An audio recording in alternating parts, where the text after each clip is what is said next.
Estou feliz pelas obras que Deus tem feito na minha vida, que tem realizado, para a glória de Deus, e pela oportunidade de estar aqui juntamente, cultuando com os irmãos. Bom, eu primeiro gostaria de ler um versículo que foi o que Deus colocou ao meu coração na noite de hoje, encerramento dessa campanha, que se encontra no Evangelho de Jesus, segundo escreveu Mateus, no capítulo de número 4, e o versículo de número 1. Mateus, capítulo de número 4, versículo 1. Todos encontraram? Amém? Então eu vou ler. Então foi conduzido Jesus pelo Espírito Santo ao deserto para ser tentado pelo diabo. Bom, o que mais me deparou nessa mensagem é um versículo simples. Jesus foi conduzido ao deserto. Só que ele não foi conduzido ao deserto em vão.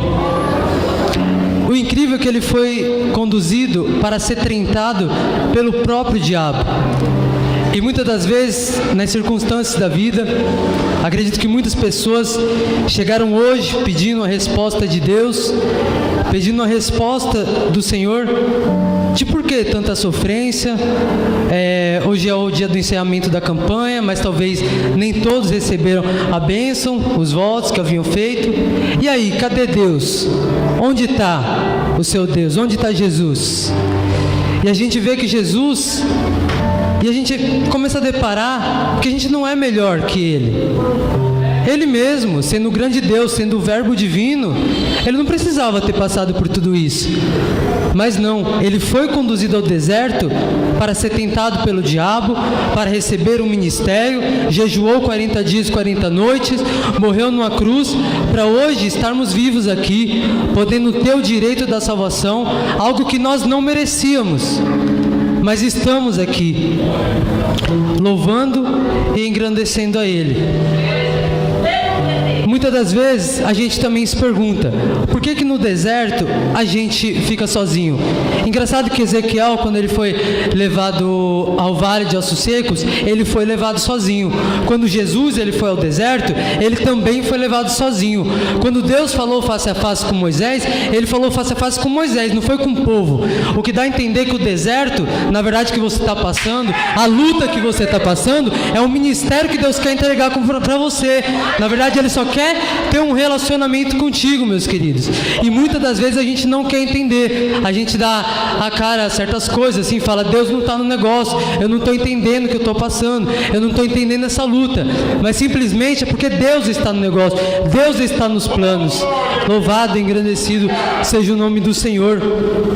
E o mais incrível, que eu vim orado há um tempo, e Deus me deu como se fosse uma visão.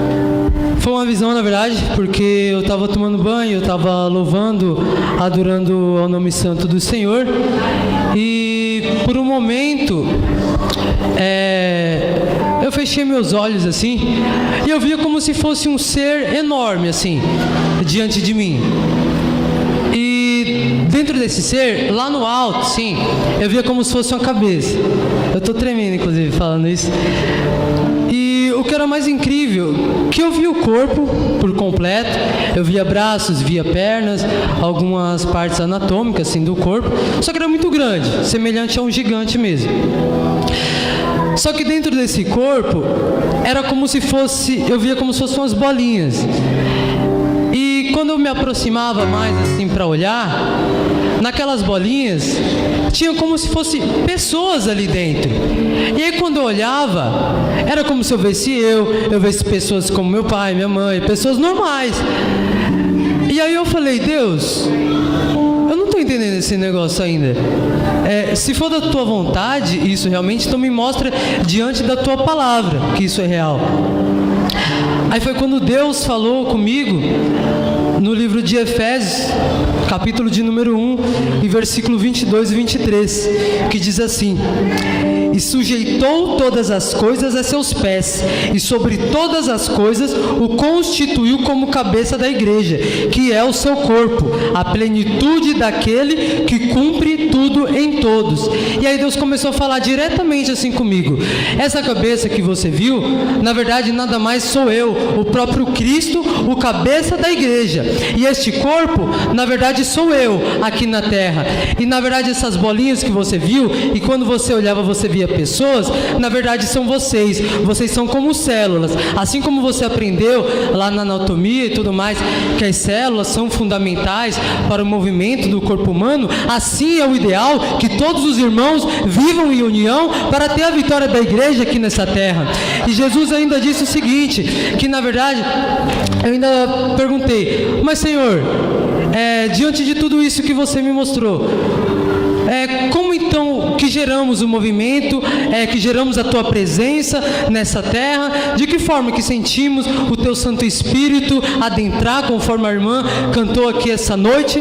Aí o próprio Senhor falou, assim como na própria anatomia, na próxima ciência, que diz que tem um neurotransmissor que transmite essa energia, assim sou eu. Só que no caso sou eu, Jesus, quem transmite a energia para o corpo, que é a igreja do Senhor. Louvado e engrandecido seja o nome de Jesus. E eu fiquei surpreso com isso, porque eu tão somente ouvi que diante de muitas orações Deus visitou, Deus falou diretamente comigo, e eu pude entender o agir dele, pude entender o porquê que muitas das vezes ele nos leva a certas provações, ele muitas das vezes não nos dá o que nós queremos, porque o próprio profeta Jeremias